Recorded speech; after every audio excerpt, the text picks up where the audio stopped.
Buenas tardes, amigo. ¿Qué tal, Carlas? ¿Qué tal? Buenas tardes. ¿Cómo va eso? Oye, me comentaba alguien esta mañana, hay peligro de estanflación. Perdón, ¿puedes explicar qué es la estanflación? A ver, es una situación, para que nos situemos, es lo que se dio en los años 70, tras la crisis del petróleo. Una situación de estanflación es cuando se produce inflación, es decir, aumento de precios y o de costes, y a la vez no hay crecimiento, es decir, el PIB no aumenta. No es una situación habitual, la prueba es que desde el 73 no se da, 74, 75 no se da, y esto se caracteriza habitualmente porque hay un aumento de costes producido por, en su día, aumento del precio del petróleo, materias primas, transportes, coste de transporte, sobre todo coste de transporte marítimo, y a la vez, como suben los costes, esto genera que los precios aumenten, la producción se restrinja porque hay algún tipo de problemática. Luego pondremos un ejemplo, algún tipo de problemática y evidentemente no hay crecimiento. ¿Qué es lo que está pasando ahora? Bueno, lo que está pasando ahora es que, como ya hemos comentado varias veces, sobra dinero en el mundo. Se han hecho emisiones brutales de dinero. Entonces, este dinero está buscando rentabilidades y a la vez seguridad. Por eso se está invirtiendo, este dinero está invirtiendo en minerales, petróleo, trigo, maíz, en fin, etcétera, etcétera. Y a la vez, debido al coronavirus, se ha producido una reducción de las producciones de chips, de minerales, etcétera, etcétera, y a la vez se ha producido una reducción de el transporte, sobre todo el transporte marítimo. Bueno, ¿qué es lo que ha pasado? Bueno, pues cuando ya empieza esta cosa que se han llamado recuperación, se han juntado las dos cosas: el aumento de precios producido por la inyección de dinero y, por otra parte, el aumento de costes producido porque no hay materiales o escasean los materiales. Y además se ha producido un aumento del precio del transporte. Según de dónde venga, el precio de un container se ha multiplicado hasta por 10, el transporte. ¿Y qué nos va a pasar? Entonces, claro, se produce un aumento de precios y a la vez no se puede producir. ¿Y consecuencia? ¿Qué nos va a pasar? ¿Cómo nos afectará al bolsillo? Bueno, muy mal, Isaías, porque piensa que, por un lado, los precios... Yo personalmente creo que va a ser temporal, o sea, es decir, ya lo digo, pero temporalmente van a subir los precios, las rentas no, y a la vez, durante un tiempo, el crecimiento va a ser escaso. De hecho, ya se está enlenteciendo, con las consecuencias que esto va a tener. Por ejemplo, en España varias plantas automovilísticas han dicho que van a hacer un ERTE porque no tienen materiales. Entonces, esto, al margen de que los trabajadores sigan percibiendo su remuneración o no, el PIB no aumenta, con lo cual esto tiene una implicación sobre la deuda pública, etcétera, etcétera. Es una situación muy fea la de esta inflación, muy fea. Y además es que no se entiende bien. Ya, oye, Santiago, pero entonces si sobra dinero, como te gusta decir siempre. Cada miércoles, yo le estoy citando cada 2 por 3 cuando me hablo de economía entre mi gente. Pero dices que se sigue y que se está invirtiendo mucho en petróleo, en minerales, etcétera. Eso quiere decir que ahora cada vez se invierte menos en esto que se llamaba antes mercados de futuro, es decir, invertir en el precio del café de aquí a 20 años. Se está jugando menos a esa ruleta rusa de invertir tu dinero de aquí a... Las inversiones a futuro ahora han caído mucho. Hombre, a ver, si me hablas de deuda pública a 10 años, Estados Unidos y tal, te diré que sí. Pero las inversiones a futuros, a tan largo plazo, esto ha caído. ¿Por qué? Oye, John, el año 2050, ¿qué va a pasar en 2050? Claro. Oye, por preguntar, ¿puede tener que ver esta sospecha de esta inflación con lo de la factura de la luz? No, esto no tiene nada que ver. Vale. A ver, el precio de la luz está aumentando en toda Europa, pero está aumentando, ya lo comentamos la semana pasada, en primer lugar por cómo se calcula el precio del megavatio, que yo creo que es un error, y en segundo lugar, y este es un problema específico de España, porque el precio del gas ha aumentado, España está utilizando bastante gas, y en segundo lugar, el precio de los derechos de emisión, que va asociado al uso de gas que contamina, pues está aumentando. Oye, por cierto, Santiago, los costes económicos del cambio climático, por lo que hemos leído por ahí, van a ser bastante superiores a lo calculado hasta ahora. Sí. Como 6 veces más. Bueno, se calcula hasta final de siglo, o sea, más allá de 2050 incluso. Pero no sé si esto puede variar en algo las transformaciones económicas que están en marcha en determinados sectores. A ver, ahora, sí, o sea, la respuesta es que sí, yo creo que incluso se acelerarán. Vamos a ver, durante 2 siglos, desde que se inicia la revolución industrial, en fin, hemos estado creciendo a base de contaminar, es decir, hemos crecido porque hemos contaminado, o hemos crecido tanto porque hemos contaminado. Hemos considerado que el medio ambiente era un basurero gratuito en el que echar desperdicios, detritus, porquería, etcétera, etcétera, lo hemos hecho todos, con lo cual todos los países, todas las empresas. Entonces, claro, pues los costes han bajado, esto ha favorecido el crecimiento y todos hemos estado muy contentos. Hemos llegado a un punto en que esto ya no tiene, en algunos aspectos, marcha atrás, pero en lo que sí que tiene marcha atrás, bueno, pues ahora nos van a casi a imponer medidas dictatoriales que van a intentar revertir, reducir esta degradación medioambiental, y esto, claro, va a tener implicaciones en una serie de sectores. Por ejemplo, en el automóvil. El automóvil, vamos, lo que es el motor de combustión, a partir del 2035, en todas partes, hablo de Europa, básicamente, se quiere liquidar. Esto va a tener implicaciones. Y en otros sectores, el sector de la alimentación, el sector de la construcción, leemos en el país, leía el otro día que los sustitutos vegetales de la carne crecen más de un 30%. Más de un 30%. Sí, a ver, por ejemplo, en Alemania, para el curso que viene, la dieta de los colegios, en la dieta de los colegios y en la dieta de los comedores universitarios, se quiere que, o se pretende que las proteínas vegetales, aquí meto todo, garbanzos, etcétera, etcétera, alcancen el 65% de la dieta. Claro, evidentemente, producir garbanzos contamina menos que producir ternera. Claro. Contamina muchísimo menos.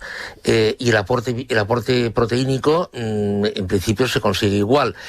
Lo que pasa es que, a ver, yo creo, Carlas, es mi opinión, que a medida que el cultivo celular y la impresión de carne cultivada se sofistique y vaya más, yo creo que esto va a tener mercado, O sea, va a tener... O sea, que no vamos a sustituir totalmente la carne proteína de carne por proteína vegetal, sino que habrá proteína de carne, pero proteína de carne impresa. Ahora, un chuletón de 700 gramos natural, bueno, esto ni Bill Gates lo va a poder pagar casi. Santiago, si nuestros padres levantasen la cabeza y te oyeran hablar de carne impresa y estas cosas que nos cuentas cada tarde. Carne cultivada. Carne cultivada. Bueno, y el sector de la construcción, decía yo, porque hay una noticia muy interesante que nos lleva a preguntarnos, igual es muy exagerado, si la madera es el nuevo ladrillo, porque el próximo año va a estar terminado en España el primer bloque de pisos de madera. No pensemos en cabañas, No, un bloque de pisos con la misma apariencia que puede tener un bloque de pisos de hormigón, más o menos, ¿no? Sí, a ver, claramente sí. Claro, seguro que hay personas que nos están oyendo que ahora están diciendo que esto es una herejía porque eso significa talar más Amazonia y más bosques y tal. No, estamos hablando de madera industrial cultivada específicamente para esto, de rápido crecimiento, etcétera, etcétera. Además tiene la gran ventaja de que las paredes o los elementos constructivos de este edificio se hacen en fábricas, con lo cual la pared o el suelo o lo que sea sale ya con las conducciones empotradas, ya puestas, las ventanas, etcétera, etcétera, con lo cual armar una casa es armar como un mecano, ¿no?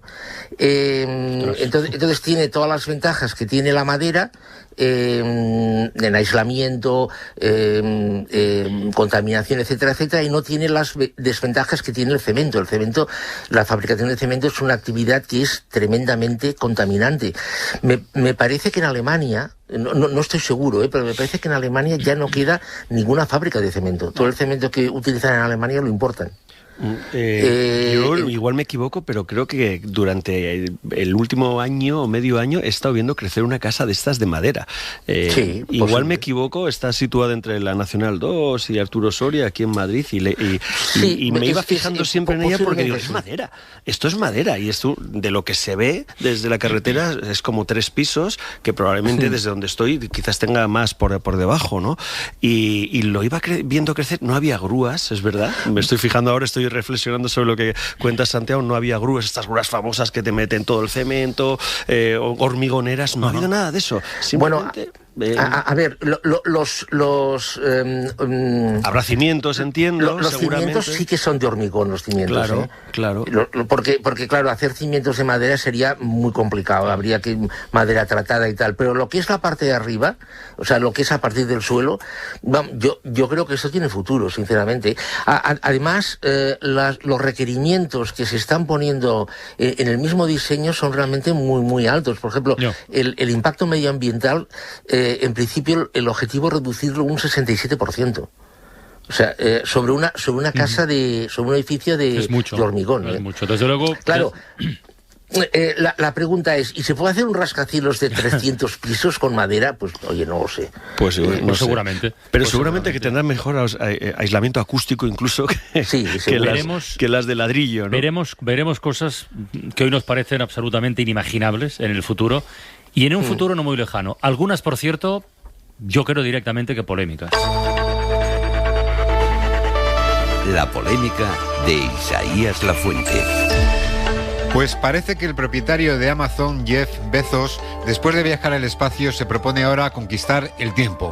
Él es uno de los promotores multimillonarios de una nueva empresa, Altos Labs, que está fichando a científicos expertos en rejuvenecimiento con el objetivo de encontrar la piedra filosofal que nos permita vivir más y en mejores condiciones en un futuro. Hay 2 españoles que figuran en la nómina, Juan Carlos Izpisúa y Manuel Serrano, un investigador que hace 4 años ya declaró en El País que experimentos de este tipo en ratones no solo han logrado prolongar su vida, sino que han permitido incluso rejuvenecer a ratones viejos, dar marcha atrás en el tiempo. Así que la polémica no es si esto llegará a suceder en humanos, la cuestión es si se debe poner freno o límites antes de que sea tarde a un adelanto extraordinario, pero que tendría consecuencias sociales increíbles. ¿Soportaría el planeta sostener con sus recursos a una raza inmortal?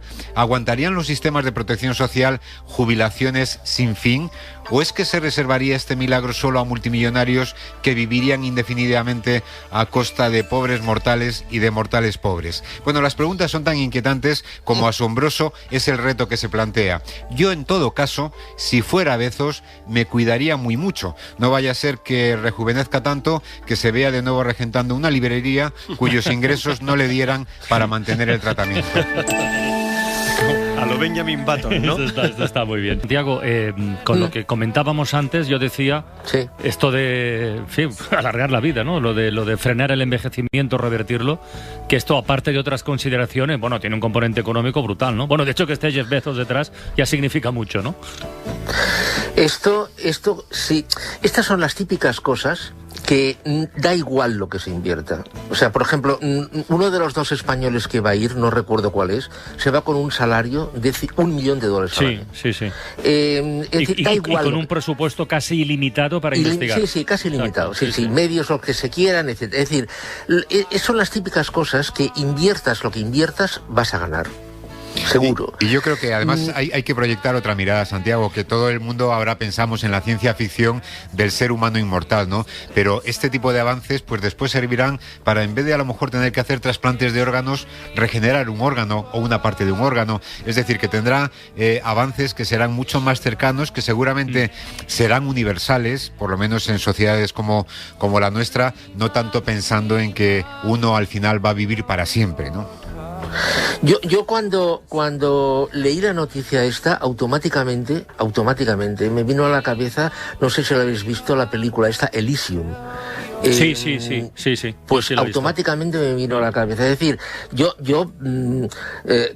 creo que este descubrimiento no se va a generalizar.